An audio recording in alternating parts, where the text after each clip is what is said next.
বিশ্বনবী পাগলের মতো একবার হাউজে কাসারে যাবেন, একবার সিরাতে যাবেন, একবার পুলসিরাতের দিকে, একবার হাউজে কাউসারের দিকে পাগলের মতো দৌড়াতে থাকবেন।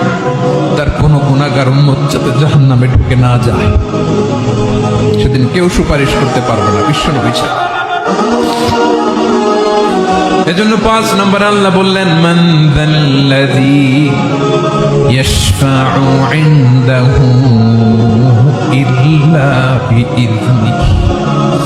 কার সাহস আছে, কার এত বড় বুকের পাটা কিয়ামতের কঠিন দিন আল্লাহর সামনে দাঁড়িয়ে সুপারিশ করবে? কারো ক্ষমতা, কারো ক্ষমতা নাই। বিশ্বনবী সেদিন সেজদায় পড়ে উম্মতের জন্য কাঁদবেন, সবাই কাঁদবে, নফসি নফসি, আল্লাহ আমারে বাঁচাও, আল্লাহ আমারে বাঁচাও। বিশ্বনবী বলবেন, উম্মতি উম্মতি। বিশ্বনবী আমার জন্য কাঁদবেন, আপনার জন্য কাঁদবেন, আমাদের জন্য সেদিন কেঁদে কেঁদে জাহান্নামের দরজায় দাঁড়িয়ে আমাদেরকে টেনে টেনে জান্নাতে ঢুকাবেন।